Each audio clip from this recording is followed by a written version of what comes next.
Hey, what's up you guys? It's Travis and today I have a story for you. This is gonna be the story about my royal ex-boyfriend. But I wanna tell you guys that I'm really excited today because I'm officially a real YouTuber because Audible is making this video possible. If you guys don't know about Audible, if you've never seen a YouTube video in your life, Audible is a service that provides audiobooks to you. It's a subscription service. You get a free book once a month and you can listen to books instead of reading them. But you can also do both if you want to do that. I started Audible a couple of years ago when Connor Franta mentioned it in one of his videos. I thought I was going to get rid of it after reading the first book, but I kept it because I started listening to self-help books. I would listen to them in the car when I'm driving in Los Angeles because I spend a lot of time driving in LA. Actually, the book that I want to recommend to you guys is You Are a Badass by Jen Sincero. I've been speaking that book's praises for a while now because it's such a good, positive, feel-good book and it makes you feel like you are in fact a badass. Check that book out.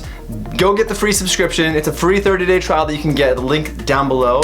Guys, it's Travis from the future. Two things. One, I'm glad I'm no longer wearing that ugly fast food shirt. Why the hell did I buy that thing? Second thing, if you guys want a free month with Audible, go to audible.com/Travis Bryant. Check it out, let me know what you guys think, and now back to Travis with the ugly fast food shirt. Yes, today guys, I'm going to be telling you about my royal ex-boyfriend. So this is not clickbait, this is a real story, this is a big chapter of my life with someone that I really cared about. And so I'm excited to share that with you guys today and to tell you exactly how that went. So, let's begin.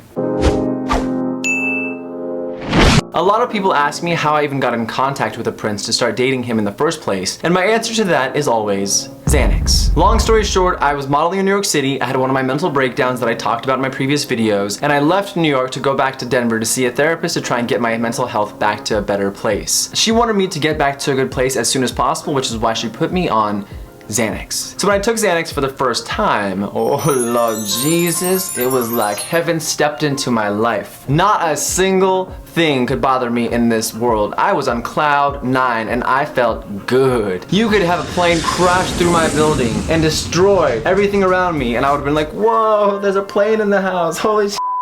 Taking some pictures of it and shit. So I started Xanax and I felt amazing and I felt ready to go back to work. So I flew back to New York for a job that I had one morning. I worked the entire day and then after that I got a phone call from my friend Kevin, who was also my agent, who told me to come meet him and his new friend for lunch. So I took my luggage from Armani and I walked all across town to this nice restaurant where he's at with his friend named William. We hit it off. We're a little bit flirtatious right off the bat because, again, I was in this headspace because of Xanax of being like, sure, whatever's fine, I don't care. And as I'm starting to think about William and being kind of attracted to him, William then informs me and Kevin that he has to leave to catch a flight to Vegas. He pays for the lunch and he's getting ready to leave and I was like, wait, I don't want you to go. I like talking to you. And he's like, well, why don't you come with? Now, obviously, I kind of laughed about that at first because I thought that was a joke and he goes, no, seriously. He's like, you got your luggage right here with you right now.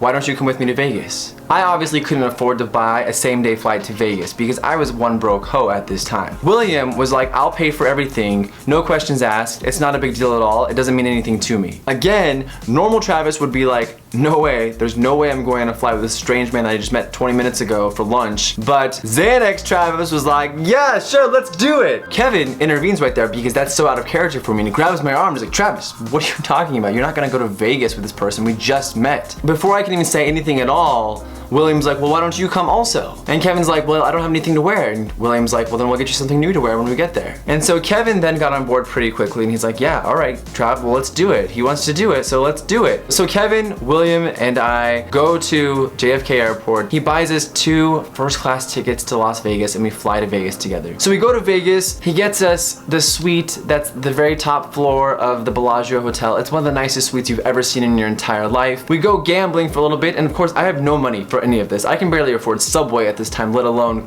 gambling at some casino in the Bellagio. And so we go to this little exclusive part of the Bellagio where basically there's slot machines that you can put in chips that are $500 per each time you pull the slot. He's throwing $500 chips into the slot machine like he's throwing pennies into a fountain and just watching it all disappear like that. I'm sitting there watching him for a while and he's like, here, you go play too. So he hands me a ton of $500 chips and I'm sitting there like, no, I didn't accept the money from him. I didn't want to accept the money from him because I felt like that was completely inappropriate. I just met this person that day, I couldn't do it. It didn't seem like the right thing to do. Every time William would offer something to me, I would refuse because I just felt like it wasn't the right thing to do to accept things from someone like that. I still don't think it's necessarily a good thing because I believe very much that there's no such thing as a free lunch. If someone is giving something to you, no matter what they say, there's always some sort of expectation. I didn't want that, mostly because I wanted to connect with him. I liked this person and I wanted to continue liking him and keeping that as clean as possible. But he insists every single time that I refuse, and he starts getting offended when I refuse, and so it puts me in a strange position because sure, I like doing these things, but I just don't feel like that's the best way to connect with another human being by being distracted with all these things that they can do for you. Anyway, the rest of the trip in Vegas is great. We go back to New York and then he goes back to France where he lives full time. And so when he got to Paris, he called me in New York like a week later and then asked me if I would want to come visit him in Paris. I felt very conflicted because I just didn't know what the right thing was to do. I wanted to see this person. I wanted to spend time with him, but accepting that much from somebody felt wrong to me. It didn't feel like a good thing. It didn't feel like a good setup for a relationship. But eventually, he was persistent enough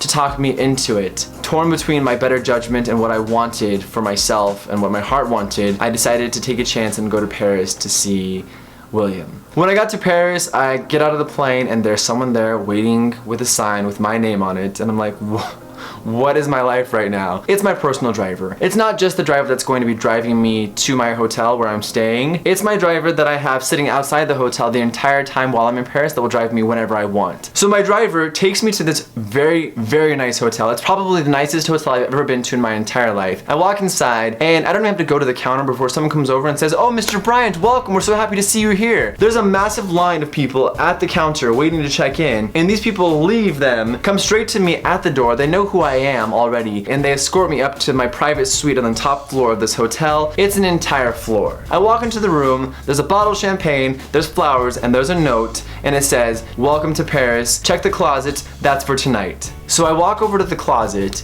and I open the door and I see a full customized Italian suit waiting for me in there that fits me perfectly. So obviously I was a little bit overwhelmed, and instead of feeling like good or excited, I felt nervous.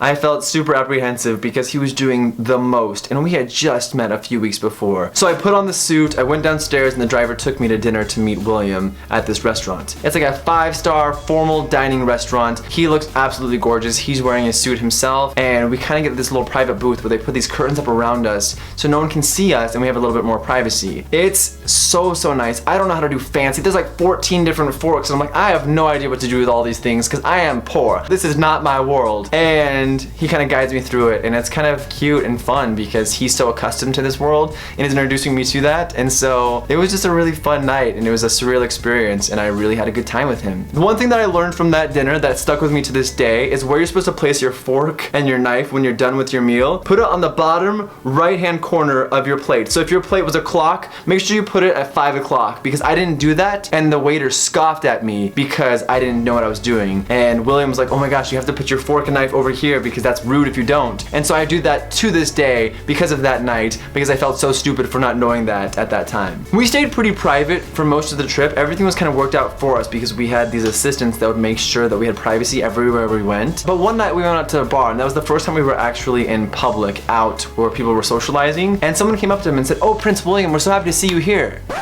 I looked at him and he just kind of looks over at me, and I was like, "Prince William?" And I said, "Are you a prince?" Because I still didn't understand where he got all this money from. I didn't understand this lifestyle that he lived because he didn't want to talk about it because he didn't feel like it was appropriate. But at some point, you're living such a crazy life and you're exposing me to that, I feel like I deserve some kind of explanation, but he would never explain that to me. But throughout that night, people would come up to him, they would address him as Prince William. And so I realized at that point that I think I'm dating someone that's of royalty. And that makes a lot of sense as to why he has this endless amount of wealth and power to make things happen the way he does. But anyway, the rest of Paris is amazing, and I have such a good time with him. And then at the end of the trip, William asked me if I would be his boyfriend, and I said yes. So I go back to New York and I go back to my normal peasant life. William and I start doing the long distance thing. He flies out to see me every week, or I fly out to see him every week, and we do this for a few months, and things go really great until the money problem starts to come up. Whenever he came into town, if I was hanging out with my friends and he called me, he expected me to drop my plans immediately and go see him at that time because I was basically like his property at that point. I think he was so used to having everything he wanted when he wanted it that he thought that I was one of those things as well. And so I fought back on that. Just because you do things for me doesn't mean that you own me in any way, shape, or form. And so when I started fighting back on that, he started dropping the accusations that I was only using him for his money. Now that pissed me off quite a bit because I had worked so hard to refuse these things that he offered to me because I didn't want this to come up. I just liked him. He was a secure, stable force in my life, and we connected to each other, and that's what I needed at that time. And so it started really breaking us down because he started driving himself crazy. He'd get me a ton of gifts, and he'd get mad if I refused the gifts, but then if I accepted the gift, then he said I was only with him for his money. And so I couldn't win. And it started being held over my head more and more and more until finally I had enough. And I said, I don't want this stuff. I just want you. I like you. And I want to build something with you, something real. And this is not real. All this around us is not real. It doesn't matter to me. I don't know, I'm still getting heated about this. I think it bothers me because this relationship mattered so much to me, especially at that time. And I hated to see him throwing it away for something that didn't need to be a part of our relationship. We as individuals got along great. I loved who he was as a person. He loved me, but he let this other thing, his insecurity, become the thing that broke us because he thought he was doing a nice thing. He thought it was bringing us closer together, but really the things that he was doing for me was actually pulling us apart. And so in that fight that we had, he got upset with everything that I said, and he finally said, I just don't think I can do this with you anymore. And so it ended. And that night I walked out of his apartment, I went back to the couch that I was staying on, and from that moment forward, my life went right back to the way it was before William came into it. He was a really great chapter, and I have nothing bad to say about William because he was a really great guy. He is a really great guy. William was an important part of my life, and he meant a lot to me. It just, one of those situations where your own insecurities get in the way of a real relationship, and so we couldn't really build anything more than what we had. That is the full story of my ex-boyfriend, the Prince. So anyway, I guess that's all I have for right now. So thank you guys so much for watching, and we'll see you next time.